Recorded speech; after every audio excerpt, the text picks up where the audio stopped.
What's up, people? How we doing? I'm gonna show y'all this because we gotta document what we're doing here, right? Video never lies. It's never your word against their word when you put it on video. This isn't a video to show you how to replace an oil filter housing on a 2014 Dodge Ram 1500 with a 3.6 Pentastar motor. You wanna learn how to do this, you want a real detailed video, I'm gonna give props and much love to all the guys that have put several good videos out there. I don't need to watch any videos to learn how to do this, and not dissing anybody that does, but I don't like making like detailed how to do videos on stuff that already has plenty of detailed how to do videos.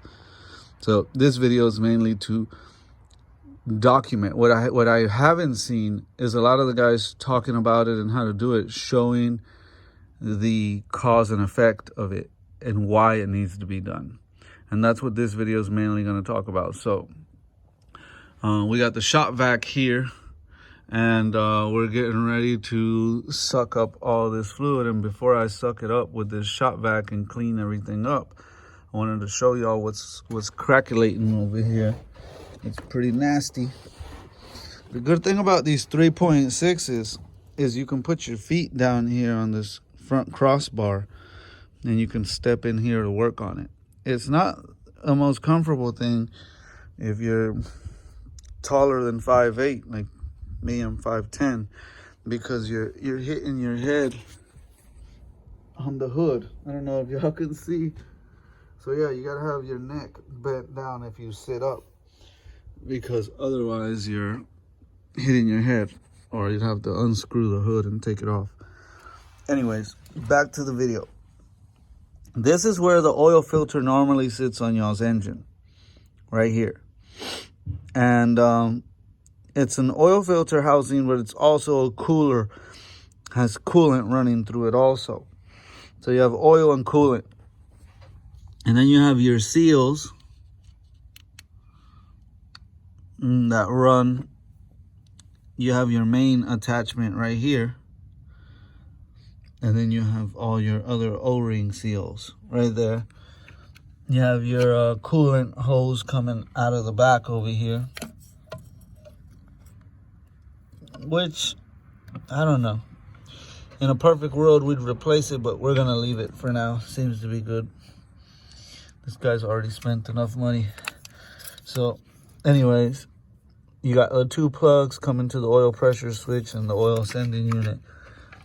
You got the harness that runs through there. I don't know how well this camera's focusing, but it seems you have a knock sensor down in here. What a wonderful place to put that, right? Guess they didn't have no choice. But I know what to charge if anybody ever needs a knock sensor replaced on one of these. You gotta remove the oil cooler. It'd be perfect time to do it, especially on one with 177,000 miles. But anyways, that's about $100 knock sensor for the part when it needs to be done, and then labor to do it. You have to remove all this. But again, back to what the video is about. You see the puddle of oil down in this galleyway in the middle of this V6. Well, all this oil, this puddle, I don't know how well y'all can see this. All this oil runs this way out the back of the transmission, and it leaks oil down the transmission and onto coming down the sides of the transmission, and your transmission will be covered in oil. I don't know how well y'all can see that.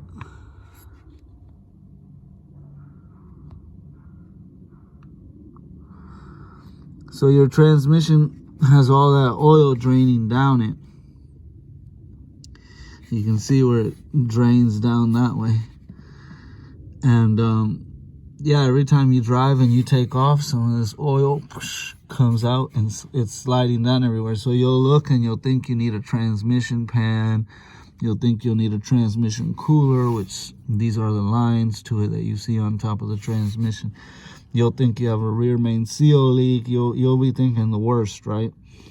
And really, on these Penstars, It's the oil filter housing, oil filter cooler. So yeah, always check for that if you have a transmission bottom of the engine covered in oil. On this one, we went ahead and did the valve cover gasket, replaced the cam sensors.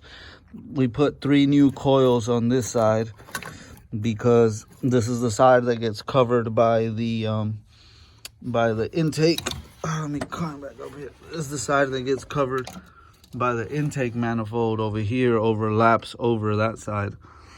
This side is not covered by the intake manifold. It's easy access. So what I did is I replaced the boots on those coils just so we have some fresh boots. The rubber gets mushy on them after 177,000 miles. But we used the same coil pack on top. So we just bought the boots. They were like $6 a piece. On this side, we bought the whole entire coil brand new on those 3 because you don't want to have to take this apart again. We did go with the Champion Platinum Iridium plugs.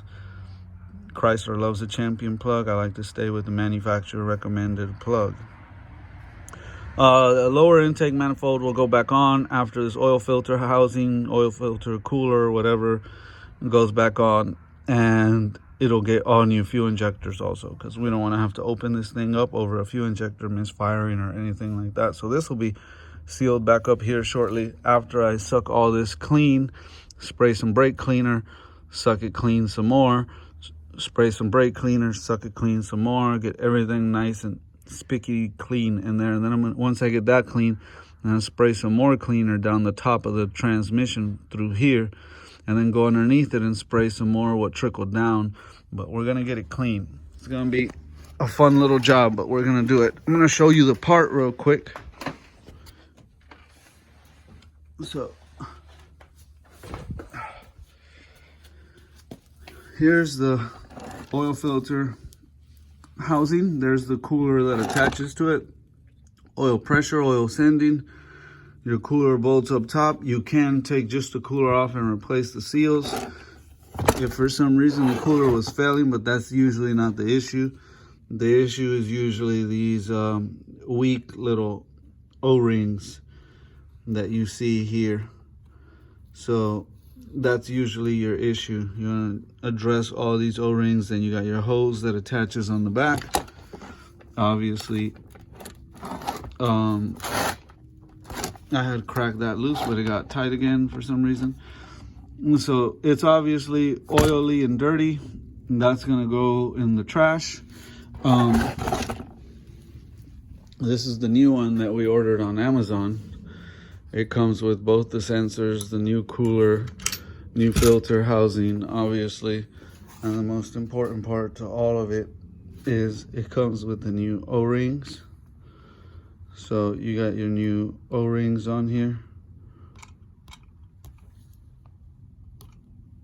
New O-rings all the way around, so that'll seal down. It comes with the nuts already into it, already built into it. So this is what we're getting ready to install. So right now it's cleanup time, and then after we install that, now we can move forward on this lower intake that's been cleaned up, put all the fuel injectors back in it, put the gaskets up top, and put the gaskets that go on bottom. So we use brake parts cleaner to clean all that. We're gonna put the Felpro gaskets on the lower intake and upper intake. We're gonna do the fuel rail after we got that installed. These are all the old fuel injectors. These are all the new ones. We got Napa quality stuff here, y'all. There's your part number. 239, 214, said hut, going in the engine. So there's your 6 fuel injectors. Those are about $90 a pop at Napa. Not cheap, but definitely worth getting. If you ever had a problem with a fuel injector, they are warranted. Go back to Napa, they'll take care of us. So it's a one-time expense. Those fuel injectors will last the life of the truck, improve its gas mileage, all that good stuff. Putting a Napa Micro V serpentine belt on this thing also. Already did the valve cover gaskets. Next thing will be the padding that goes under the intake and putting the intake back on, cleaning that. On the third box of brake parts cleaner,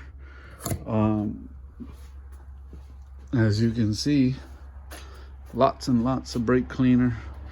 We put AMSOIL in the transmission already. Valve cover gasket set, Fel-Pro, all that. So anyways, I'm gonna let y'all go. I gotta get my shop vac on, get this cleaned inside of the engine, get the new one installed, keep following that process of reassembly that I just explained. Thanks for watching, y'all. Super glad this part arrived on time. Don't want to burn too much daylight making the video, want to get it done. We'll make another video of it all put back together and running, and then we'll be done making videos on this truck. So stay tuned for one more video. God bless y'all. Bye-bye.